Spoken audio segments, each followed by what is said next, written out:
高三那年，我喜欢上了全校公认的丑女，并决定高中毕业后就跟她表白。可毕业晚会那天，她卸去了3年的伪装，真实的容颜惊艳了所有人，也一举成为了8000万师生公认的校花。然而我内心的自卑感也油然而生，最终还是选择了放弃。两人从此也如同2条平行线，再无任何交集。那句没有说出口的告白也成为了永远的遗憾。10几年后，我本以为楚景熙早就已经忘了我，可令我万万没想到的是，在我死亡的灵魂离体之后，却看到她冲进病房扑倒在我身上，并且哭得撕心裂肺。这时我才猛然知道，楚景熙当年也一直偷偷喜欢着我。她卸去伪装也只是为了我那句没说出口的告白，可因为那是我的退却，她足足等了我10多年，最终与她重逢的却只是我冰冷的遗体。接下来的2年里，我以灵魂状态见证了楚景熙天天以泪洗面。她有着一本厚厚的日记本，里面记满了我们2人相处时的点点滴滴。楚景熙每天看着日记，时而发笑，时而忧伤，最终都化为了深深的哭泣。灵魂状态的我看得无比心痛，这疼痛感似乎来自现实世界。此时我的意识也渐渐模糊起来，突然一道刺耳的铃声在我耳边响起。等我再次睁开眼时，竟回到了高3的课堂之上，而下一秒，我似发疯一般的寻找那道身影。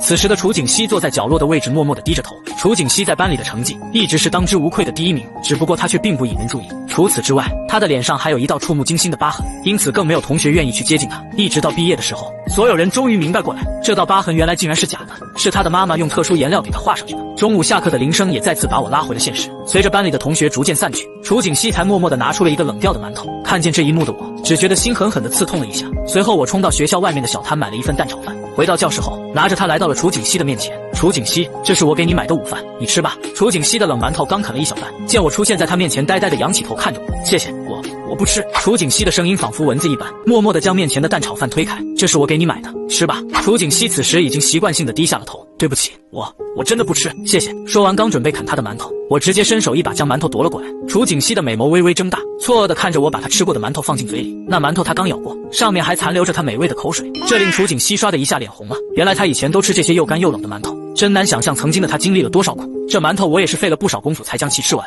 好了，我现在把你的午饭吃完了，这份炒饭算是我陪你的，赶紧吃吧。小丫头刚想摇头，我已经舀起一勺炒饭送到她嘴边。也许是我太过霸道，又可能此时楚景熙实在太懵，他迷迷糊糊的就张开了自己的唇瓣。等一口饭进入嘴里之后，楚景熙终于回过神来，我怎么吃了？而且还是他喂的啊！来，继续张嘴。当我继续想喂楚景熙的时候，这次他无论如何也没张嘴。既然你不吃，那我可就吃了，不然扔掉了多浪费。反正你用过的勺子我也不嫌弃。楚景熙听后心中一跳，他用过的勺子我再去用的话，那岂不是更加说明2人间接接吻了？于是楚景熙连忙抢回勺子，我吃。看着他一勺勺吃着我买的饭，我心中满意极了。之前灵魂状态的时候，陪伴楚景熙2年的我也看了他的日记，那时他在日记中写的是，他除了希望自己更有勇气之外，也更希望我有一天能强势的出现在他面前，然后表达对他的爱意。为此我刚才刻意试验了这种强势，效果还是很不错的。楚景熙察觉到我在看他，只感觉小脸都在发烫，眼神躲闪不敢回看。为此我满意的回到了自己的座位，还是悠着点比较好，不然吓到自己的小白兔可就麻烦了。沃德发，天哥，牛逼啊！你这是喜欢上楚景熙了吗？什么喜欢不喜欢的？我这叫做关心同学。死党段小明古怪的看着我，脸上一副你看我信吗的表情。天哥，话说你为什么喜欢楚景熙？她长得一点也不漂亮啊。闻言我只是自嘲般的笑了笑，等她褪去伪装你们就知道了。随即再次正经的对他说道，猴子，我再重申一次，我和楚同学可是纯洁的同学关系，看我不像开玩笑的样子。段小明彻底算是被折服了，往事也渐渐浮上了我的心头。当年我喜欢上楚景熙，还是在他扮丑的时候，那时的他在班里是绝对的第一，因此我也就喜欢抄他的作业，而我也不能总是白嫖，于是就经常给他带东西吃。这一来二去，2人就慢慢熟了。同时我也注意到了楚景熙身上很多的闪光点，就这样偷偷的喜欢上了他。但这份单纯又美好的爱恋里，到最后却处处充满了遗憾。如今上天给了我再来一次的机会，我绝不会再让自己的懦弱导致遗憾终身。然而我深知现在必须让自己强大起来，只有足够强大，才不会有人敢欺负楚景熙，这样也才能让他早点卸下伪装，以真实的自己面对生活。但为了让与我结婚后的小白兔过得更好，我也要让自己的事业发展起来。由于楚景熙家境贫寒，所以人生的第一桶金我要拉着他一起赚才行。现在是2004年，从2005年6月直至2007年下半年，股市会进入一个波澜壮阔的大牛市，赶上这波牛市的话，足以让我赚得盆满钵满。现在已经进入04年年底，时间上是完全足够的。这第一桶金的计划在我脑海中逐渐成型。下午的时候，楚景熙怯生生地来到我的面前，若同学，还你钱。楚景熙递上了零零散散的4块钱，我很清楚这对他而言这绝对是一笔巨款了。我不是说了吗？之前我吃了你的午饭，那算是我陪你的。我问过了，加肉的蛋炒饭4块钱1份，馒头我之前用面粉一口气做了很多，不值钱的。楚景熙弱弱地说着，然后再次把钱递了上来。不行，说了是我陪你的午饭，你还回来算怎么回事？楚同学，如果你真心想还钱的话，正好我有一个赚钱计划，但缺个人帮忙，不如你当我的合伙人吧。赚了钱我们5-5分。当我把赚钱的计划跟他说完后，楚景熙一脸懵懂与迷茫，只是听到能帮忙后，还是下意识的点了点头。不过他表示自己不需要分钱，该还的钱还是要还的。我听到这哭笑不得，心想这真是可爱的傻丫头。下午放学之后，我带着楚景熙朝学校外走去，班里的同学看见这一幕纷纷八卦起来。哇塞，他们2个不会谈恋爱了吧？中午的时候有人看到他给楚景熙买饭了呢，可楚景熙也不好看啊，天哥怎么会看上他？议论的声音虽然不大，但有些还是飘进了楚景熙的耳中，脸上顿时浮现一抹羞红，不过心中也有些许疑惑，为什么他会对自己这么好？他在学校3年，脸上的疤痕几乎无人知道是假的，难道他真的是一个只注重内在的人吗？楚景熙想到这，小脸更加红得发烫，仿佛一颗熟透的苹果。不敢再想下去的楚景熙跟上我的脚步匆匆离去。副班长看见这一幕却有不同看法，责任心极强的他认为，高3这么重要的阶段，班里的同学要是早恋的话，肯定会影响学习。看来这件事得让班主任知道才行。随后默默地走向了老师的办公室。另一边的我带着楚景熙来到一个市场，牺牲了一包2块5的华子后，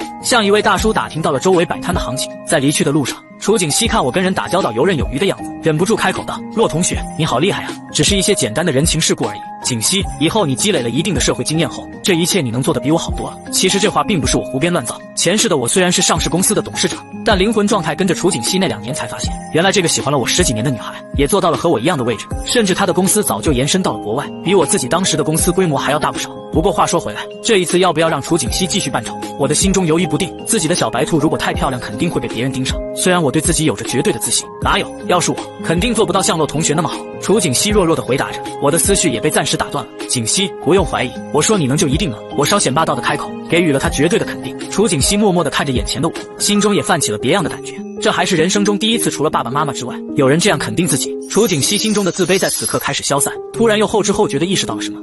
你刚才叫我什么？回想之后，小脸不自觉地红了。这时我也反应了过来，怎么一时间把心里话给说了出来？怎么了？我就要这样称呼你，难道不行吗？我眼睛一瞪，装出一副霸道的样子。不是不行，是有点太亲密了。那要不暂时先换一个？你是一个无可争议的宝藏女孩，不如以后我就叫你小宝藏好了。宝藏女孩，那是什么意思？由于现在这个词汇并不流行，楚景熙虽然不知道其中的含义，但还是脸颊微红的点了点头。骆同学，那我们接下来去哪里？去一个大点的小卖部买点竹圈和玻璃杯什么的，再添置点小玩具就行了。10几分钟过去后，我便拿着准备好的东西，来到人流量不错的广场，摆好摊位之后开始吆喝起来。套圈了，1块钱1个圈，10块钱9个圈，套中任何东西都可以带走。这时很多行人的注意力被吸引过来。老板，你这个圈真的是套中什么都可以带走吗？楚景熙微微低着头，他无论如何也没想到我要他帮的忙居然就是当托，但是已至此也只能硬着头皮往下演。随即我俩装作互不认识的有来有回。当然了，套中任何东西都可以拿走。在我们完美的配合之下，楚景熙花了10块钱套走了20元的现金。围观的人群看到这都按捺不住了，纷纷上前尝试。然而他们哪里知道，除了我给楚景熙的圈之外，其他的圈都做了点小小的手脚。套中想要的物品哪有那么容易？随着套圈的人越来越多，等第一批顾客走得差不多后，楚景熙这才赶过来帮忙。就在这时，有人向楚景熙递来了10块钱。老板娘，给我来个10块钱的。楚景熙被这声老板娘叫得手足无措，脸刷一下子就红到了耳朵根，而我在内心则是暗自窃喜，不得不说这大哥真是神助攻。于是在给大哥数圈时特意多给了2个。众人见状也都纷纷喊起了老板娘。楚景熙这时已经完全不敢看我，害羞地跑到一边捡圈去了。看见这一幕，我的嘴角不自觉地微微勾起。随着时间的流逝，很快就到了傍晚7点多，这个时间段城管也该出来了。收摊的时候，还有不少顾客意犹未尽。小老板，你和小老板娘明天还来吗？对啊，还会来吗？楚景熙内心彻底无语了，怎么所有人都把她误会成老板娘了？在我模棱两可的解释明天大概会来之后，便带着我的小跟班离开了。今天我们的收益还算不错，满打满算总共赚了1000多块。楚景熙有些呆愣住了，这时的月平均工资也不过1300左右，1000多块能维持普通家庭好几个月的开支了。然而就在分钱的时候，楚景熙却非要立一份字据，而且坚持依旧分账。对此我感觉非常无奈，未来老婆太过贤惠也是一种烦恼。我分你的这笔钱，以后有钱了要按1.3倍还给你。我心想，就算是利息也用不了30%，这傻妞真把我当高利贷啊！1.3倍还也不是不行。随即我在协议上将104改成了520，这可太多了，不行，这哪里多了？我这可是在投资，现在借给你多少钱，到时候你都按1.3倍还给我，那我当然要多借你一点。在我一通软磨硬泡下，楚景熙终于同意了5-5分账，先让现在的他过得宽裕一点才是主要的，反正以后都会成为自己老婆，还还什么钱？回去的路上，我本想送她回家，但楚景熙一再坚持不需要送，于是我便打消了这个念头，毕竟还是不能把自己的小白兔逼得太紧。到家之后，我情绪失控的一把抱住了妈妈。钱是我整个童年以及高中生涯的吃喝玩乐，背后都是父母2人深深的付出。我的家境不算富裕，只能算是中等家庭。在我高考失利之后，家里几乎是拖尽了关系，才将我送进了私立的本科院校。那些打点人情的花费以及高昂的学费，一直压在父母并不宽阔的肩上。妈妈也从那之后越发的拼命工作，结果让劳累彻底拖垮了身体，最后在一次大病中没能走下手术台。你这孩子怎么了？这是？沈兰有些吓了一跳。没什么，就是太想妈妈了。认真检查过儿子没什么事后，沈兰这才放下心来。行了，别矫情了，赶紧洗手吃饭吧。然而这温馨的一幕还没持续多久，这时的老爸骆建军扯着大嗓门走了出来。你个臭小子，还敢回来？看为父今天不把你屎给打出来！说着就抽出了七匹狼腰带，要再次唤醒我儿时的记忆。我说老爸，光天化日解腰带可不好啊，这要是被邻居看见影响可太不好了。臭小子，少在我面前花言巧语，你小子在外面做了什么你自己清楚。沈兰对眼前的场景颇有些意外。老骆，怎么了这是？老婆，我刚接到这小子班主任的电话，还没来得及和你说呢。兔崽子今天在学校居然给女孩子买饭，好像还亲手喂人家吃，这明显是早恋了呀！你不要拦我，看我今天不打的他叫爸爸才怪。父见子未亡，抽出七匹狼。正当老爸以为我早恋要暴揍我的时候，母亲却双眼放光道：儿子竟然谈恋爱了。那女同学是哪家的小姑娘啊？你们在一起多久了？咋不领回家给妈看看？涉及这个话题，沈兰女士的嘴仿佛冒蓝火的加特林一般，那高兴的样子好像是自己谈恋爱了一样。骆建军此时呆愣在了原地，这画风有些不对吧？不应该是给兔崽子来一个男女混合双打吗？我说老婆，这小子是谈恋爱了呀。我知道啊，这不是好事吗？骆建军着实有些许无奈，可这兔崽子早恋了，这高中还没结束呢。骆母直接白了老公一眼，这算啥早恋？你当年不也是差不多这个年纪追的我？若不是你当初的猛烈追求，后来儿子怎么来的？骆建军顿时无语住了。此时的我差点乐出了声，原来老爸还有这段历史，合着这是上梁不正下梁歪啊！好儿子，快说说那姑娘到底怎么样？沈女士的目光都在闪闪发亮。爸妈，你们真的都误会了，我没有谈恋爱。骆母顿时有些失落，合着自己白高兴一场呗。那你爸刚才说的，又是给人家买饭，又是给人家喂吃的，这究竟咋回事？妈，我那是纯粹的关心同学，那你为什么唯独只关心那个姑娘？哎呀，人家是我们班上的第一名，我经常找她给我讲题，于是为了表示感谢给她买了份饭而已。可你还喂人家吃呢？妈，你是不知道，她家境不好，每天午饭总是一个人啃着又冷又硬的馒头，我突然给别人买饭，她又怎么好意思接受？所以我只能装作强势一点，再说也就喂了一口而已。骆母越听越心软，家境这么不好还能做班里的第一名，这得是多么懂事又上进的姑娘啊！还没和对方见面呢，她就已经对楚景熙有了天然的好感。这么好的姑娘要是成为他的儿媳妇，那不得是祖上冒青烟了？儿子，你什么时候把你的女朋友带家里来，让妈看看未来儿媳妇啊？听见这话我差点没被呛死。妈，我和她现在是真没谈恋爱，而且我好端端的怎么把人往家里带？行行行，就当你没谈。那你之前不是说总让她给你讲题吗？反正题在哪都能讲。正好后天就是周末了，不如你带她到我们家来讲。我刚想说什么，心中忽然闪过一丝犹豫。好吧，亲爱的母亲大人，那我就勉为其难的试试吧。我心里松了一口气，可算是把这件事给圆过去了。另一边，楚景熙的爸妈并没收到班主任的电话，可能因为他是班上3好学生的原因，当看到女儿掏出500多块的巨款后，楚静才吓了一大跳。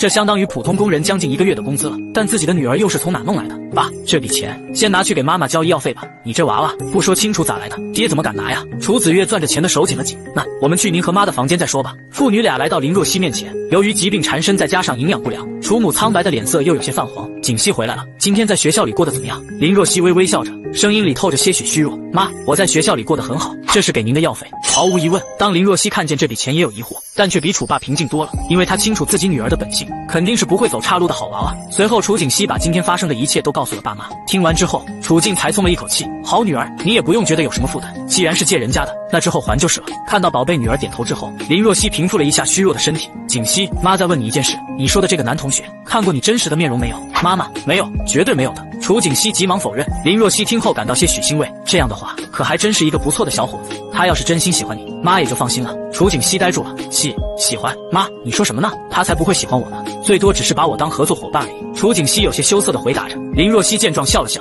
看宝贝女儿这样子，似乎心底对这男生也有好感。如果真的有一个男生能在女儿扮丑的情况下，依旧不在意的喜欢且心疼女儿，林若曦不介意以后将宝贝女儿交给对方。放心吧妈，我读大学之前一定不会谈恋爱的。楚景熙回到房间后，想起母亲所说的，小脸不知不觉浮现出一抹羞红，进一步又联想到了自己与骆同学今天的经历，随即唇角勾起了一抹自己都没有察觉到的浅浅弧度，脑海中骆同学的身影也逐渐有些挥之不去。另一边无所事事的我，也在反复想着楚景熙，没办法，谁让自己的小白兔太可爱了呢？片刻之后，我才稍微正色起来。如果没记错的话，这条街道末尾的那家彩票店，马上就要有人中500万的大奖了。身为一个重生者，要说记住2004年的彩票号码，无疑是天方夜谭，但记得有人中大奖还是源于年少的记忆，那时还敲锣打鼓了好几天。想到这，我的双眼立刻迸射光芒。过几天就是那个大奖得主买彩票的时间，到时去买彩票的时候，只要把当天所有人买的彩票都来上一注，那我不也能成为百万富翁了吗？嘿嘿，想到这，我自顾自的傻了起来。第二天上学的时候，沈兰女士拿出了2个准备好的保温饭盒，这是中午给你和那个女同学准备的午饭，到时别忘了给人家。看到这，我心里有些暖暖的，看来以后这婆媳关系不用担心了。来到教室后，我迫不及待地看向楚景熙所在的位置，而此时他也正好看见我走进来，两人的目光就这样交织在了一起。楚景熙内心一怔，慌忙将目光看向别处，小心脏同时也扑通扑通的跳着。尤其是想到母亲昨天说过的话后，脸顿时红到了耳朵根。看到楚景熙这可爱的样子，我的嘴角微微勾起。到了大课间休息，我走到林正健的面前，副班长，出去聊聊吧。林正健似是早有预料般平静，昨天我跟楚景熙的事，是你告诉班主任的吧？副班长一脸波澜不惊，是我做的。高三谈恋爱相当影响学习，身为副班长，我有监督大家学习的责任。林正健义正言辞地说着，甚至已经做好了接下来被我一拳打鼻子上的准备。但我并没有这么做。这个副班长人并不坏，只不过有些书呆子的死板罢了。你打小报告确实没毛病，直说了吧，我确实喜欢楚景熙，但不会在班里对他做出任何大胆的追求举动，对其他同学不至于产生什么影响。你把我和楚景熙的事告诉班主任，无非就是觉得我们谈恋爱会影响学习。既然这样，那我们不如打个赌，就赌我接下来的期末考试能不能考到年级前10。林正健彻底震惊了，即便他们班是偏重点的班级，能考进年级前10的也就只有楚景熙而已，最好的成绩不过是年级第16，他竟然要和自己打赌考年级前10。随即有些轻蔑地开口道，那赌注是什么？很简单，在期末考试到来之前的这段时间，你不要将我和楚景熙日常的事告诉班主任，如果期末我真能到年级前10的话，以后你也不能将我和楚景熙的事报告给老师。反之，如果我没达到要求，到时你可以将所有积攒有关于我跟他的事都上报给老师也没关系。林正健有些不可置信地看着我，好，那就这么定了。时间在不知不觉中悄悄流逝，直到中午放学，我带着老妈做的饭，直勾勾地走向了角落的楚景熙。小宝藏，这是我妈让我给你带的午饭。楚景熙呆呆地看着保温饭盒出神，没想到他妈竟然会给自己做饭，除了感动之余，更多的还是不好意思，毕竟班里还有不少同学在呢。于是将饭盒往旁边推了推，我不吃，这是我妈特意给你做的，你不吃的话，我妈知道可是要伤心的。楚景熙心中还是有些纠结，那你吃什么？总不能两人吃一份饭菜吧？想到那种场景，楚景熙就感觉小脸发烫。放心，我还有一份。说着，我将自己的保温饭盒拿了出来。楚景熙见状，心中松了一口气，只不过看见我的这份午饭之后，小丫头顿时有些错愕，明显自己的这份比她那份的肉菜要多出不少。洛同学，这2份饭菜你确定没有拿错吗？放心，没拿错，这是我妈特意交代的。两相比较之下，我脑海中下意识地闪过一句话，手里捧着窝窝头，菜里没有一滴油，看来我这家庭地位早晚要变家庭地位。不过这婆媳关系是肯定没问题了。楚景熙看着我这份连肉末都看不见的饭，最终还是忍不住给我加了一个鸡腿，但做完这个动作后，才意识到这个动作好像有那么点亲密。而当他触碰到我的饭盒，才知道我这份饭不仅看不见肉末，而且还是凉的。这就是老妈明目张胆的偏心，你这份凉的还是我吃吧，反正我也经常吃冷馒头，早就习惯了。楚景熙随口一说，但我却感到内心一阵刺痛，为此我怎能忍心再让他吃冷掉的饭菜？不过为了逗逗他，我还是饶有兴致的开口，小宝藏，想让我吃你这份热的也行，不过你得喂我。楚景熙微微一怔，小脸也浮现了一抹羞红，不行，教室还有人呢，那我只好吃凉的了。楚景熙犹豫片刻后，还是硬着头皮说道，那你不把这件事说出去才行，而且我只用你的勺子喂你。听完我眼睛一亮，没想到还真有戏，好，我保证。随后楚景熙红着小脸舀起一勺饭送进我口中，继而我也拿起了他的勺子，也给他喂了一口饭。于是我俩就这样相互喂着把老妈做的饭吃完了。这时楚景熙才后知后觉地回过神来，自己刚才究竟在干嘛呀？怎么能和洛同学那样互相喂着吃饭？于是赶紧以要学习为借口来掩饰自己的慌乱和尴尬。此时的我无比满足，那小宝藏就好好学习吧，我先走了。等我离去之后，楚景熙还是感觉非常尴尬，再想起我对他小宝藏这个称呼，内心一阵心乱。这个厚脸皮的大坏蛋，楚景熙虽然这样骂着洛同学，但实际一点也不反感这种感觉，嘴角也露出了一抹若有若无的笑容。下午放学，我除了带着楚景熙之外，还有班长赵清婉，只因为他爸是车间主任，所以我要托他帮我弄2张体检单，到时好给爸妈做体检。3人一同往校门口走去，但我和赵清婉刻意保持着距离，中间隔了一个楚景熙。对此，赵清婉也察觉到了，这家伙就这么想和我保持距离吗？班里之前很多人起哄我喜欢楚景熙，赵清婉一直以为是谣言，但现在他是相当确定了。随即他把楚景熙往自己这边拉了拉，景熙，我看洛同学对你好像是认真的，或许你确实可以考虑下他。楚景熙只感觉有些懵逼，为什么这么说？嘿嘿，你没看有你在的时候，他都要刻意与我拉开距离吗？这很明显是在意你的感受啊。楚景熙刷的一下脸红了。3人来到校门口后，赵清婉很快从老爸那里拿来了2份体检表。洛同学，不用谢我，真要谢的话，好好对景熙就行了。此时我心中暗自窃喜，班长这波助攻打的堪称完美。等赵清婉走后，楚景熙看着体检单疑惑不解，洛同学，你要体检表做什么？这个啊，是用来带我爸妈去体检的。楚景熙闻言想到了自己的父母，内心微微有些刺痛，一时没有再说话。察觉到他的异样后，我觉得以后有必要得多了解楚景熙的家庭情况。随着晚霞在西边出落，我再次带着楚景熙摆摊套圈，今天收入比昨天多了不少。收摊后，我对楚景熙做出了邀请，今天晚上要不要去我家一趟？小丫头瞬间呆愣在了原地，她怎么都打算把自己往家带了，以为这么快就要见家长了。不过当我说出是给我补课的缘由后，楚景熙稍微松了一口气，想了想这2天洛同学对自己的好，再加上他妈中午还给自己做饭，于是打算今天先去认认门，明天再给骆同学补课，这样也可以还一些人情。当沈兰得知儿子要带女朋友回来后，脑子彻底凌乱了。这个死小子又说人家大概明天会来，现在又搞个突然袭击，我这才准备几个家常菜。发完牢骚之后，又赶紧支配老公出去买菜。等一切安排妥当，我也带着楚景熙回到了家里。当沈母看见楚景熙小脸上的疤痕时，目光微微一怔，不过也没有放在心里，毕竟他就不是以貌取人的人，只有儿子喜欢最重要。阿姨好，楚景熙礼貌地称呼了一声你好。来，小楚快进来。沈母极为热情地将楚景熙迎了进来。面对这个场景，楚景熙自然有些不太适应。阿姨，我今天就是来认门而已，明天我再来给骆同学补课吧。楚景熙说完就要走，沈母哪能这么轻易放过他，不由分说地拉着楚景熙进了屋。吃饭时，沈母把所有菜也都堆在楚景熙面前。至于我跟老爸，好像就是野生的大马猴。一顿盛情难却的晚饭过后，楚景熙感觉自己都吃撑了。好家伙，他倒是吃撑了，我从始至终连块肉片都没夹到。看来以后这家庭地位可能比狗还低。此时的楚景熙也不好直接回家，毕竟老话说吃人嘴短拿人手软，于是提出给我补会课再回去。沈母听后高兴地把两人推进了房间里。洛父看着关上的房门，心中不禁生出些许担心。老婆，这孤男寡女的待在一个房间，不会出什么事吧？能出什么事？要真出什么事才好呢。楚景熙来到我的房间后，内心的小鹿也开始乱撞起来。这是他第一次进男生的房间，而且还是孤男寡女共处一室。青涩的小脸上顿时浮现出一抹羞红。那个，我们开始补课吧，不过不能太晚，不然我爸妈会担心的。楚景熙怯生生地说着。就在楚景熙给我讲解时，他的手刚想指下一道题，而我的手也正好往这边放过来，两人的爪子就这样巧合抓在了一起。楚景熙一瞬间感觉像触电一样，从手心的酥麻蔓延到了全身，只感觉大脑空白一片。我也有些懵了。更让人尴尬的是，这时沈母突然走了进来，看到眼前的一幕，神情错愕的呆愣住了，紧接着反应过来后干咳了一声，那个我什么都没看见，随后快步的转身逃之夭夭。楚景熙慌忙的抽回了自己的小手，你的题做得很好，明天我再来给你补课，我先回去了。楚景熙如同一只受惊的小鹿一般，那我送你回去吧，现在时间有些晚了。两人走出客厅时，楚景熙对上了沈母那极为暧昧的目光，这让楚景熙的小脑袋几乎垂到了胸口里。叔叔阿姨再见。礼貌道别之后，楚景熙逃也似的离开了洛家。一路上我俩都有些沉默，为了缓解尴尬，我没话找话问道，你明天什么时候再来我家？我吃过早饭再过来，明早别让阿姨给我准备早饭了，我真的会吃完早饭再过来的。楚景熙一再强调，好像已经怕了我妈的盛情款待。洛同学，时间不早了，你也快些回去吧。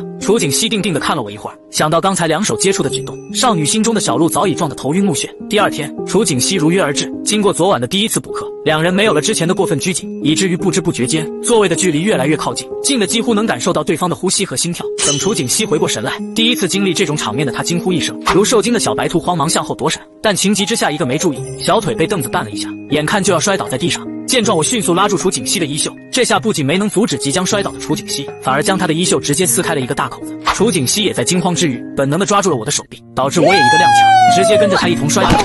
这一瞬间，楚景熙的大脑陷入一片空白，两人的脸几乎贴在了一起。要不是我刚才用手撑住了地面，或许现在已经压在他身上了。儿子，你们没事吧？我在外面听见。沈母将门推开后，看见房间里的这一幕，把接下来要说的话硬生生吞了回去。这明显是一副儿子要壁咚楚景熙的样子，重点是女孩子身上的衣袖都开了一个大口子，场面一时间安静到了极点。沈母最后使劲眨了眨眼，嗨呀，这人上了年纪，眼睛就是容易出问题，这东西都看不清了，还是回去找点眼药水滴一下才行。随即装模作样的摸索着出了门，这让沈兰不禁感慨，如今年轻人的爱情发展速度都这么快了吗？念及这里，急忙回房间翻找东西去了。此时我俩慌忙起身，我的妈，这什么事儿啊？真是太尴尬了。此时的楚景熙早已满脸通红，你的课程学习得很好，我先回去了。楚景熙现在几乎是要捂住脸，以最快的速度逃离这里了。不过此时我却下意识地拉住了他，我把你的衣服扯坏了，你就这么回去怎么行？说着我就要带他出去买衣服。楚景熙本来还想拒绝，却被我以霸道的口吻放弃了抵抗。然而我俩刚要出门时，沈兰匆忙地从房间走了出来。嘿嘿，儿子，妈找到了一样东西，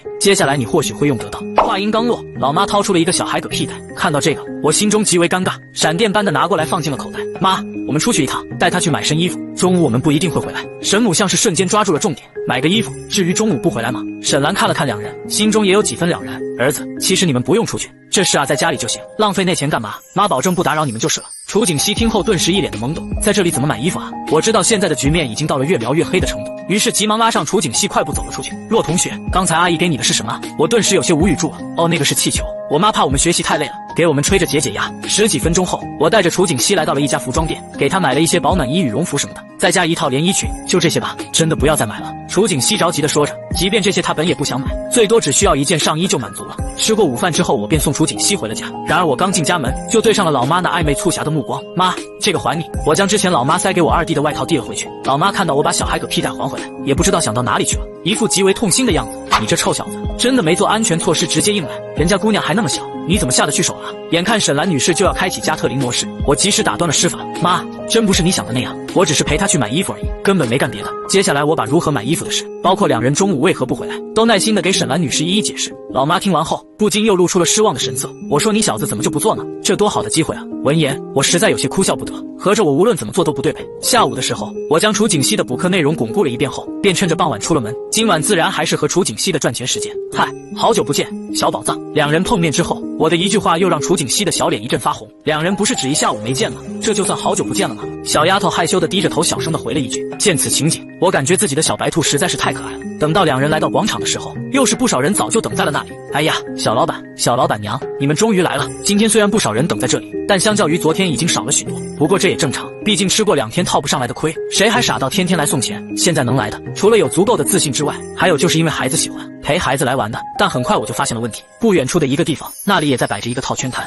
很明显，由于别人看我们这几天赚钱，现在他们已经开始跟风套圈生意了。但我明白这生意的生命力根本就不会太持久。等到我们临近收摊的时候，一个流里流气的黄毛小混混来到了我面前，对方向我打听着套圈生意的技巧，虽然看起来还算客气，但我早就从他的眼里看出了一丝不怀好意。对不起，商业机密，无可奉告。我只是淡淡的回应着。那黄毛的脸色一僵，不用这么小气吧，我就是问问而已。黄毛还想从我这套话，然而我连理都没带理他的。黄毛脸色一沉，臭小子，真是给脸不要脸。扔下一句狠话后，黄毛就阴沉着脸走了。很多热心大妈见状，纷纷劝我们赶紧离开算了，多一事不如少一事。然而我压根没把这当回事，就刚才那样的黄毛，以我现在的身体素质，随随便便打10个也没问题。此时楚景熙拉了拉我的衣角，要不我们还是走吧，我也想回去了。楚景熙倒不是担心自己，他从小到大一直扮丑，也从没有什么人打他的主意，但也担心万一那个黄毛带人回来找麻烦就不好了。因此为了小宝藏的安危，我还是选择了带他离开。然而就在两人走过一条小巷的时候，黝黑的巷子里传出了钢铁碰撞的声音。楚景熙循着声看去，心中顿时一紧。小巷里有5个人早就等候在了那里，而刚才那个黄毛自然也在其中。小子，终于让我堵到你了，刚才问你不说是吧？一会儿把你打趴下的时候，看你还能不能保持那份傲气。黄毛一脸冷笑，楚景熙的心中更慌张了，继而拉了拉我的衣袖，示意我们快点跑。然而我看着黄毛们此时的举动，心中一阵发笑。这小巷子是一条死胡同，看来这群家伙是一点后路都没给自己留啊。小宝藏，你先去巷子外面等着，不要过来，一会儿就好。我柔声地对楚景熙说完后，正准备向黄毛走去时，楚景熙死死地拉着我，不要去好不好？我们快跑吧。不远处的黄毛手上都拿着武器，看到这一幕，我能明显地感觉到楚景熙微微有些发颤，但依旧不肯丢下我自己离去。就算我跑得慢一些，你肯定也能跑掉的，他们不会拿我怎么样的。我刚想说什么，只见小丫头的眸子之中凝聚起一抹泪水，一副担忧委屈的模样。我不想看到你受伤。仅这一句，我便感觉到自己的心就要完全化了。小宝藏，那我答应你，我绝不会受伤的。还没等楚景熙反应过来，我已经大步地向黄毛们走去。楚景熙看着我的背影，只感觉自己的心从来没有跳得这么快过，简直就要提到了嗓子眼。他有想过要去喊人，但又放心不下我，而且这么偏僻的地方，估计一时半会儿也找不到其他人了。此时他如同失了魂一样，就这么定定地愣在原地。当我走到混混们面前，黄毛看我临死还要挑衅，顿时露出了一脸愤怒，你这是在找死！随即挥起拳头就向我袭来。其他人见状更是纷纷一拥而上，临危不惧的我将黄毛的手拦截在了半空，然后一脚踢在了黄毛的胸膛上，紧接着噼里啪啦的一顿暴击，整个小巷都弥漫着混混们的惨叫。几分钟过后，一顿哀嚎的混混们简直是凄惨无比。明明他们是来堵我的，结果反倒是被胖揍一顿。有人好几次见不是对手都准备爬墙跑路，结果又被扯下来遭受一顿毒打，现在只能后悔的跪地求饶。不远处的楚景熙看见这一幕，顿时松了口气。他无论如何也没想到我还有这种身手，甚至刚才他已经下定了决心，到时如果骆同学受伤了，他就奋不顾身地扑上去，能帮他挡几下算几下。没想到现在这结果完全出乎意料。走吧，不用管他们了，我们找地方吃饭去吧。楚景熙此时像看偶像一般的盯着我，拉着我的衣袖，明显多了一丝温柔。小宝藏，你知道我刚才为什么不跑，而是选择去把他们教训一顿吗？小丫头有些懵懂与茫然。因为你很厉害，他们都不是你的对手啊。我笑着摇了摇头，这不是主要原因，重要的是我们要是跑的话，你肯定会被追上，到时候你就有了被伤害的可能。我可不愿让你受到一丝伤害。我的这番话让楚景熙瞬间呆住了，只感觉自己的小心脏在砰砰直跳，随即不好意思地转过头去，不敢看我。我笑了笑，随后便带着小丫头去吃晚饭。等吃完晚餐过后，要给楚景熙分今天的收益时，小丫头这次死活都不肯接受，而之前她会接受，除了我的霸道之外，更重要的原因便是因为自己母亲的医药费马上就要交了，如今母亲上一批的医药费已经够了，她现在短时间之内并不需要钱，况且我今天还给她买了好几套衣服，现在又怎能再要钱？我知道小白兔有自己的坚持，于是这次也没再硬给。护送楚景熙回家后，我们便各自分了别。第二天晚上，当我们再次来到摆摊的地方，昨天不远处摆摊的黄毛早已不见了踪影，但却多出了好几家套圈的生意，显然是看我们挣得多，纷纷眼红效仿罢了。好在此时我已经做好了下一步的准备。小宝藏，今天是我们最后一次套圈了，楚景熙听后心中不免有些失落，也就是说，以后他再也不能和骆同学出摊了吗？然而此时他并不知道，我所说的最后一次套圈，并不是以后不和他出来卖了，而是发现了更有商机的事情。因此为了回馈这几天的顾客，我在圈上完全不再做任何手脚，甚至还给套圈的人每个都发了张小票。不少人觉得今天自己的技术变好了，也为套到想要的东西沾沾自喜。等到商品快被套完的时候，我终于发话了。好了朋友们，今天的套圈就到这里了，明天我们会推出一款新产品来做展示，到时候可以拿着小票来购买，有额外优惠。此言一出，就连楚景熙也吃了一惊，原来我刚才说的最后一天摆摊套圈，并不是我们不会一起出来了，于是心中莫名的有些开心起来。大爷大妈前面也以为我们以后不来了，听到后面才松了一口气。小老板、小老板娘，明天你们准备推出什么产品呀？对上这些大爷大妈们的眼神我很清楚，哪怕现在向他们推销保健品之流也很好推销，毕竟在后世很多大爷大妈都会上当，更不用说现在了。只不过做人还是要讲良心，是一款有助于孩子学习的产品，而且并不是枯燥的学习，还能寓教于乐，对孩子有很大帮助。大爷大妈们一听都是眼前一亮。等到众人纷纷散去后，楚景熙一脸的懵懂，不知道我刚才说的是什么产品，有助于学习还能减压。小丫头突然想起了什么，骆同学，你说的这个产品是不是上次阿姨递给你那种能吹的气球啊？第二天，我带着学习产品来到摆摊的广场，新鲜出奇的东西引起了不少路人驻足观看。当楚景熙演示过后，众人纷纷称赞，大妈们早就忍不住开口：天啊，这是能学习的机器吗？功能也太强大了，竟然真的像电脑一样能练习打字。虽然他们其他的功能暂时还不太懂，但想着买回去给孩子练打字也非常不错。当听到售价只卖70的情况下，一时间形成了剧烈的反差，有着电脑的功能，却只要游戏机的价格。要知道这时候的电脑没个大几千绝对拿不下，导致很多人听到价格后几乎哄抢着要买。但此时的我却神秘的笑了笑，今天时间比较晚了，因此明天才开始进行具体销售，到时持套圈小票者可优惠购买。其实我这并不是准备饥饿营销，我本打算今天就售卖学习机的，但现在身上所剩的本金并不富裕，况且在这里摆摊卖学习机终究不算很正规，也有可能会发生一些意料之外的事情。虽说这几天运气好，从没碰到过城管驱赶，但并不代表运气一直会这么好。刚才楚景熙演示学习机的时候，我也无意间瞄到了一个摆摊的小贩，一边收摊一边贼兮兮地盯着我们这边。果不其然，不久之后几个城管很快冲我们走来，其中那个小贩自然也在其中，点头哈腰地跟城管说着什么，摆明了就是这家伙去报的信，就是你在这里摆摊卖东西。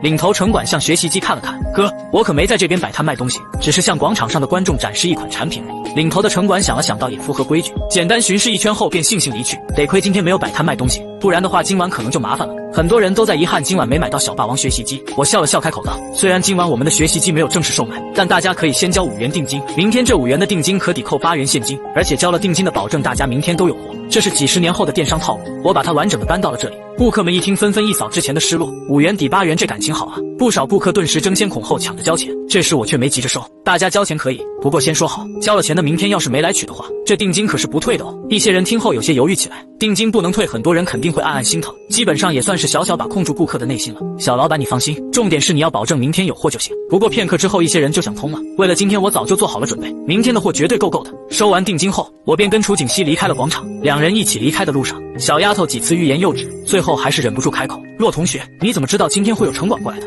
嘿嘿，小宝藏，这你就不知道了吧？我有能掐会算的本事，其实我就是随便说说，不过单纯的小白兔还真信。你还会算这个吗？我嘴角微微上扬，那当然，除了会算这个，我还会算姻缘，比如我还能预知你的未来夫婿就是我。楚景熙的小脸顿时发烫起来。快回到楚景熙家的时候，我找了个借口让他明天帮我请假，因为无论是学习机的事，还是盘店面等其他事，估计要跑1天。除此之外，开发浏览器的项目也不能落下。回到家已是晚上8点多，也到了和彩票店老板约好的时间。我准时来到了彩票店。小伙子，你还真准时，这是你的彩票。老板将厚厚一沓彩票递了过来。按我说的，老板将今天每个人买的号码都给我打了2注，一共1540块。之前我给了1500的定金，再给40就等着开奖就行了。将彩票放进口袋里之后，我便直接回了家。晚上9点多的时候，在即将开奖的那一刻，我的心情微微泛起了波澜。等报完最后一个号码，我彻底坐不住了，果然是中了500万大奖，2注加起来那就是1000万。我的目光隐含着兴奋，当然即使不中这彩票大奖，仗着个人能力和对这个时代的先知先觉，依旧能很快的积累资本。但有了这个大奖之后，无疑能将我的计划加快很多很多。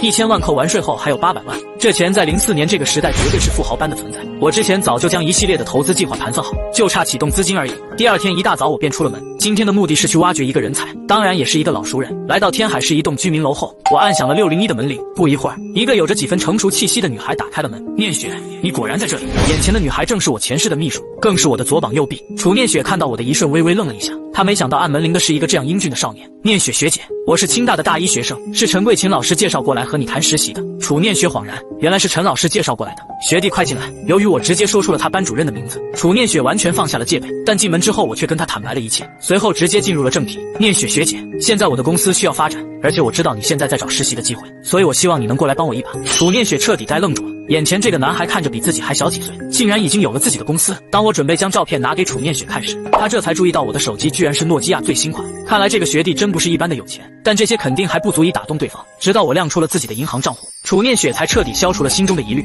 我也进一步将开发浏览器的打算和盘托出。等楚念雪基本了解的差不多后，便是谈薪资的阶段。至于实习期的话，先1个月8000块，你看怎么样？楚念雪有些发懵，随即连连摇头，这也太高了，我就干这么点活。为此我只是笑了笑，他不知道往后以他的能力得到的将会比现在多得多。念雪学姐，是这样的，我刚才所说的只是关于浏览器的部分，还有许多的杂事都需要你去做，你的付出配得上这份工资。随即我把他要去帮我买一层办公楼和后续选材装修的方方面面，以及公司的注册运营、规章制度都得托付于他。这工作量1个月8000确实不算多。楚念雪听完后心中还有些疑惑，那就是我所说的这些都不是小事，为什么我不自己做？其实我还在读高3，并没有那么多时间，今天这一天还是特意请假出来的。楚念雪听后感受到了1万点暴击，别人高3都准备当老板了，而自己大3还在找实习呢。不过在受了不小打击的同时，楚念雪心中也放下了最后一丝怀疑。我的情况她基本也了解了大部分，由于现在压根没有正式合同这个概念，只能让楚念雪先这么干着，工资的话马上就能转给她。念雪学姐，你有银行卡吗？卡号给我一下。楚念雪本不想接受还没工作就拿工资，不过自己去各大网站买置顶推广要花不少钱，现在确实需要一笔资金周转才行，随即将自己的卡发给了我。我大概扫了一眼之后便开始给他转账。当楚念雪的手机响起，看过短信提醒后彻底石化在了原地，只因我转过去的数字大到超过他的想象。与楚念雪告别之后，我便独自来到了小广场一家出租的店铺，和房东谈好价格便将其租了下来，以备后续卖学习机更加方便。紧接着我又来到了电脑城，往后不管是写代码还是软件开发，都得需要一台随身携带的电脑。为此我买了一款价格接近3万的笔记本。在这个时代，电脑还算是个奢侈品，笔记本更是电脑中的贵族。一切准备就绪后，我便回到了学校和楚景熙碰了面。嗨，小宝藏，一天没见可想我了吧？楚景熙听后有点无语住了，两人现在明明还没什么关系呢，这厚脸皮的家伙倒是一点没把自己当外人。看着楚景熙不自在的脸红了，我倒是饶有兴趣的笑了笑。对了，小宝藏，今天班里没什么事吧？倒也没什么事，不过班主任说明天要进行数学测验，说是1班2班共用试卷。我回忆了前世的时间线，班主任往年起是教数学的，只不过数学成绩一直没竞争过2班。明天这场数学测验，1班的成绩虽然很接近2班了，但依旧是惜败的结局。想到这，我的嘴角微微勾起，一个计划也在我的心中逐渐成型。如果顺利的话，说不准还能将班主任就此搞定。紧接着我便带着楚景熙来到了钢盘下的店。骆同学，我们来这里做什么呀？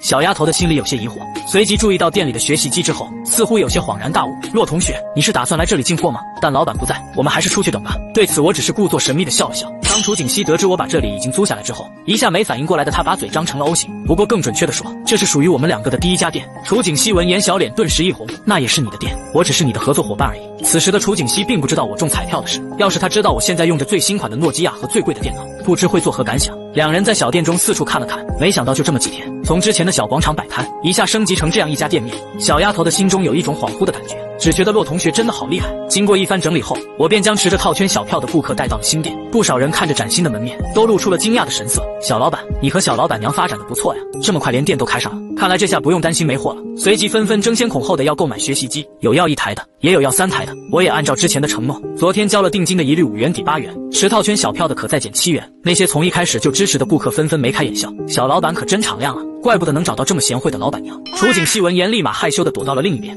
售卖场面的火爆瞬间引起了不少路人观看，见识过学习机的强大功能后，也簇拥着加入了抢购的队伍。幸亏我有所准备，不然现在早就卖断货了。可即便如此，店里现有的学习机也都接近售卖一空。有关小霸王的销售结束之后，营业额更是到了一个爆炸的数字。楚景熙长长的吐了一口气，之前他完全没有预料到场面会如此火爆，所幸最后顾客都买到了学习机，不少人离去后还表示一定会介绍亲朋好友来买。我关上店门后，高兴的和楚景熙分享今天的战果。小宝藏，猜猜我们今天的营业额有多少？小丫头只感觉之前收钱都要收麻了，一时间也没有概念。我神秘的笑了笑，没多少，也就7000多吧。楚景熙听后只感觉有些懵逼，也就7000多，对啊，也就7000多，卖了100台出头吧，除掉成本也就赚了3000多而已。楚景熙此时感觉自己的脑袋有些晕晕的，在这个月平均工资1000多点的当下，这等于一晚上就赚了很多人2-3个月才能赚到的钱了，他却竟然说只是赚了3000多而已。小宝藏，这是分你的那份。我拿出其中的1大半递到楚景熙面前，他本来还想拒绝，可对上我微微一瞪的目光，顿时也不好再说什么了。上一次他坚持不要分钱，主要是母亲的医药费够了，现在想起母亲的病情，楚景熙咬了咬唇，勉强的接过了钱，这不就对了吗？再说你以后都要按1.3倍来还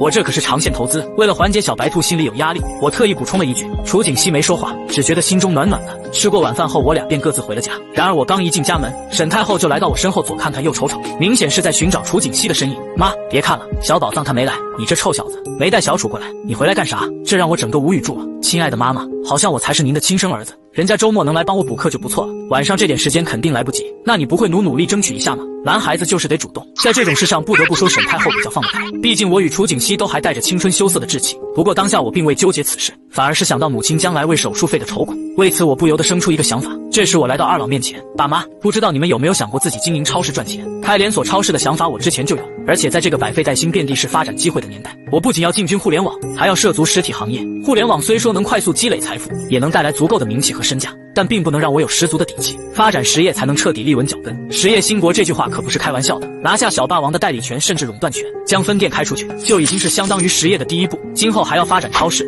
服装店和奶茶店之类的，再逐步扩大到制造业。而开超市方面，简直没人比爸妈更适合经营了。虽说需要全天经营，但好在难度也不大，正好给二老找个事情做，不用再去厂子里受苦受累。沈太后没想到我会有这样的想法，开超市，兔崽子你说的倒是轻巧，真要开的话，这钱从哪来？沈兰撇撇嘴，压根没当回事。爸妈，如果我真把超市开起来的话，你们就肯定会来经营吗？沈太后微微有些促狭，不过还是斩钉截铁的说道：没错，儿子，你要是把超市真的开起来，我和你爸肯定帮你经营好。好嘞，那就这么说定了。扔下一句话后，我便回了房间。沈兰和骆建军有些莫名其妙，难道儿子还认真了？不过两人倒也没放在心上。开一个像我所说的那种几层的大超市，投入可是相当不小的，就让宝贝儿子闹腾去吧，等他知道难度后自然会放弃的。然而他们却不知道，这件事对现在的我来说压根没有任何难度。在房间思索一番后，便决定将开超市的计划也提上了日程。我打开笔记本电脑，给自己做了一个发展计划表，同时开始浏览各大论坛。楚念雪的云溪浏览器推广已经铺排开来，置顶帖上都是云溪浏览器的广告，下面有很多用户已经下载了，论坛留言充满了一片惊叹之声。哇，这款浏览器太强大了，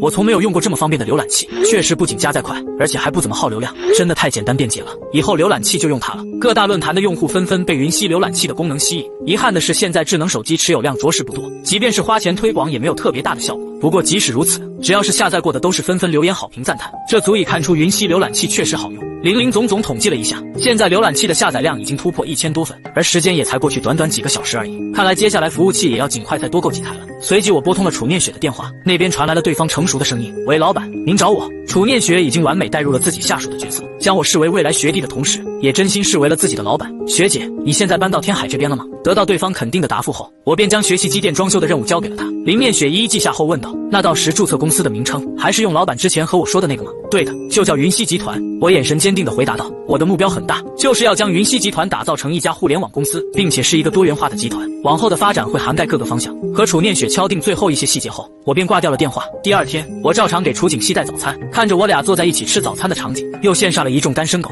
早自习过后便是数学，这次数学测验是和2班统考，大家一定好好加油，争取平均分超过2班。班主任在讲台上唾沫星子乱飞。测验时间开始之后，王老班将数学卷子发了下来。这次的测试可能会难一点，不过大家不用担心，你们觉得难，2班也肯定觉得难。他的目光着重看了看楚景熙和赵清婉，这俩可是超过2班的主力。楚景熙学习好且没有弱项，王老班很放心。至于赵清婉，数学则是偏弱一些，不过他也只能把希望寄托在这2位身上。经过2节课的测验结束，班主任将卷子收走后，学渣段小明死着一张脸：天哥，我觉得这次卷子太难了呀，感觉连及格都够呛。我点了点头，确实有点难，但我应该能满分。天哥，你没事吧？大家扎得好好的，这孩子怎么开始做梦了呢？段小明暗自嘀咕起来，人家都说恋爱中的女生智商为0，怎么恋爱中的男生智商也为0了？对此我只是神秘的笑了笑，很快你就知道我说的是不是真的了。上午的课程结束之后，办公室回来放教案的老师大都还没离开，此时也是老师最多的时候。哈哈哈，你说我的这帮学生咋就这么争气？哎呦呦，这分考的是一个比一个高啊！王年启拿着试卷笑得合不拢嘴，故意大声说着。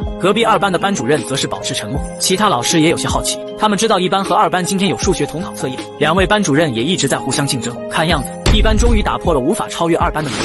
哎呀，你们说我这老师也没教啥呀，这140分以上的学生怎么就出了2个？尤其是这个叫骆云天的学生还考了满分。哎呦喂，真不愧是我一直挂在嘴边夸奖的小甜甜。很多老师听后有点绷不住了，大哥，您有挂在嘴边夸过人家吗？不天天骂人家学渣就不错了。王老班可不管这些，他没想到这洛同学不显山不漏水，数学竟然一下变得这么好，可算让他扬眉吐气了一回。转眼到了下午的第一节课，兴高采烈的王老班在走廊偶遇了2班班主任。哟，杨老师去上课呀？正好我也去上课，咱们一起吧。我要好好去看看我的小甜甜学生们。王年启又刺激了杨老师一番，后者被气得咬牙切齿，但名次失利也只能怒其不争。王老班迈着轻快的步伐来到了教室，乐呵的嘴几乎快翘到天上去了。不过在进教室之前，还是让自己故作严肃了起来。此时班里不少同学认为自己考得不太理想，纷纷忐忑地低下了头。以这次数学测验的难度，他们答完题就大概能预料到成绩。然而这时讲台上的王老班却开口道：“虽然这次测验不是特别理想，不过我们班的平均分还是超过了2班，尤其是有3位同学的成绩考得非常好，但大家千万不要得意忘形。”哈哈哈哈哈！王老班终于控制不住了，在讲台上哈哈大笑起来。不少同学看了看他，又互相看了看内心忐忑的其他同学。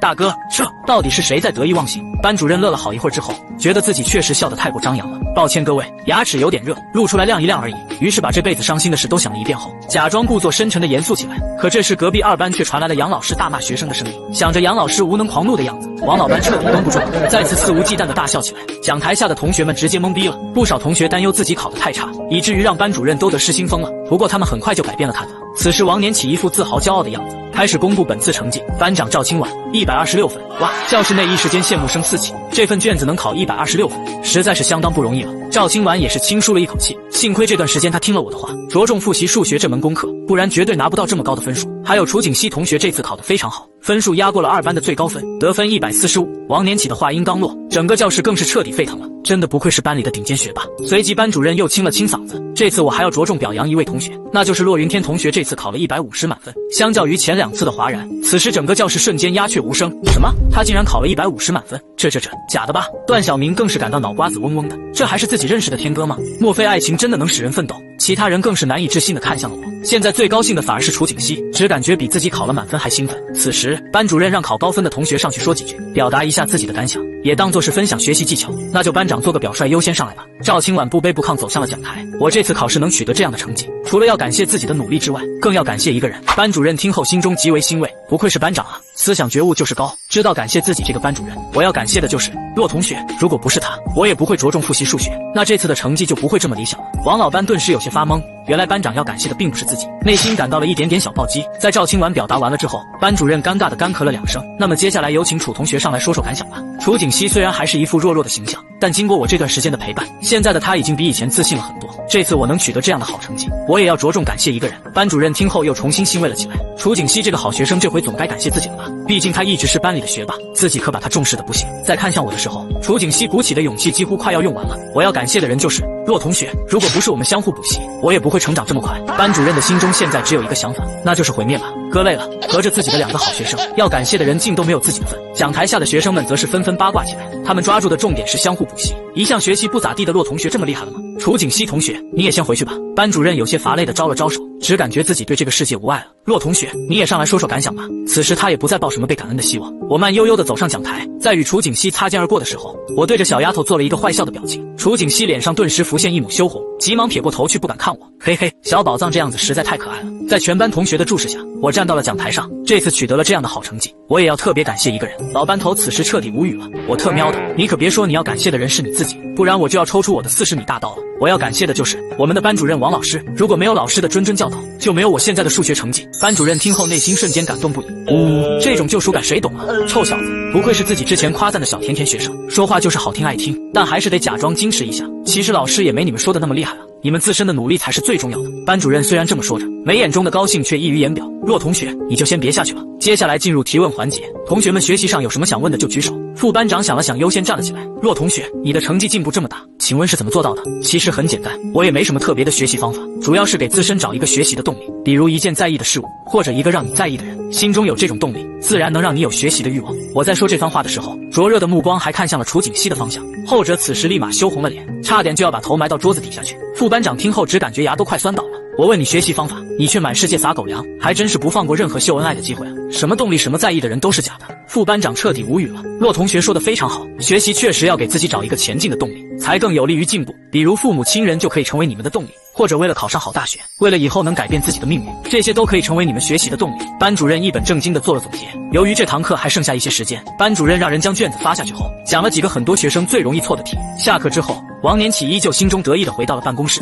然而他前脚刚坐下，我后脚便跟了上来。骆同学，你有什么事吗？老师，最近我可能会比较忙，也许有事不会待在学校里，倒是希望老师能给我批假条。班主任和善的笑容顿时有些僵住了。骆同学，那么原因是什么呢？就算你是隐藏学霸，也不能老不上课。紧接着我便向他保证，就算不来学校，成绩也不会落后。以我2世记忆的重叠，早已能将课本知识做到过目不忘。班主任此时还是有些犹豫，要换之前他肯定是不会同意的，但今天以我的表现早已深得他心，为此我提出了一个让他无法拒绝的条件。老师，不如我们来做个约定吧，就赌这次期末考试我能不能拿到年级第一。在此之前，您可以先给我开着请假条，如果我到时没考到约定的名次，您之后可以随时收回特权。王年启听后顿时震惊在了原地，年级第一，他这个新晋小甜甜学生可真敢说呀！班里的尖子生楚景熙都没考到过年级第一。为了加重承诺的分量，我让班主任可以给我随便找张卷子当场测试。王年启随即找来一张物理试卷，现在是课间时间，别说老师欺负你哦，能做多少就做多少吧。可他怎知我接过试卷后便在桌子上刷刷刷的写起来，不一会便将填空题和选择题全部做完。王年启接过试卷与标准答案对照起来，这下让他彻底傻眼了。我勒个乖乖，看来眼前这个小甜甜学生再也不是曾经的牛夫人了，就这几分钟做的题居然与标准答案一模一样。于是心中终于下定了决心，骆同学，老师答应你的条件了，不过要是期末考试你没能拿到年级第一的话，那之后可就不能怪老师不通情达理了。好的，谢谢老师。我的嘴角微微上扬，总算搞定了请假这个小难题，往后就能空出更多的时间去做自己的大事了。王年启也感觉这买卖划算，我若能拿到年级第一，能给他长不少脸，这以后他走路都能鼻孔朝天。老王此时已经开始畅想美好的未来了。今天的课程结束后，我带着楚景熙来到了昨天的店面，不同的是店内早已一改昨天的潦草，整个店被装修的焕然一新，尤其是换上了云溪学习用品的店面招牌。骆同学，为什么要取这个名字？云溪学习用品店，前2个字总让小丫头感觉有些异样。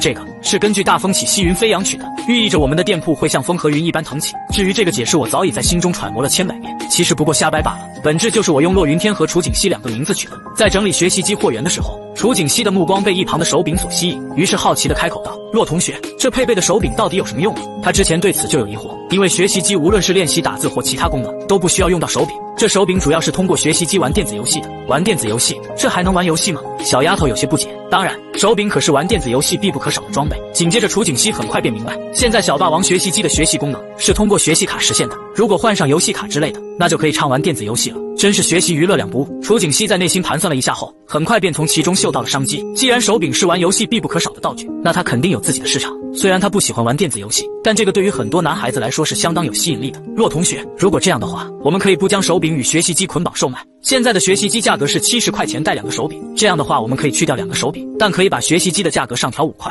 也就是65一台不带手柄。楚景熙双眸微微发亮，毕竟对很多人而言，他们肯定也觉得手柄是没啥用，价格还能降5块。然而等他们发现学习机的游戏功能的魅力后，到时候再回来买手柄的话，我们再将手柄10块一对卖出去，也就等于一套学习机，我们又能多赚5元。小丫头一改往日的唯唯诺诺，侃侃而谈起来。此时我眼睛一眨不眨地看着她，我说的不对吗？我笑着摇了摇头，不禁在心中感叹，不愧是那个后来比自己厉害的商界女王啊。景熙姐姐，我胃有点不太好，以后我可以吃你的软饭吗？楚景熙一下没明白什么意思，只听懂了我胃不舒服的重点，于是把这句重点记在了心里。看来明天要给他买一些胃药才行。将需要出售的机器整理好后，两人便又开始了今天的销售。场面虽然没有昨天的火热，但经过昨天的顾客们口口相传，来的人依旧不算少。再加上手柄不再捆绑销售，还能下降5块，很多人纷纷称赞太良心了。总结下来的营业额也不比昨天逊色。第二天我并没有去学校，而是直接来到了宝马 4S 店，毫不客气地奖励了自己一辆顶配的宝马5系。紧接着又来到了驾校，一套行云流水的挂档操作后，给教练也看傻了眼。下午就可以考试，通过后明天就能拿证。这时代对于驾照考试根本没那么多要求，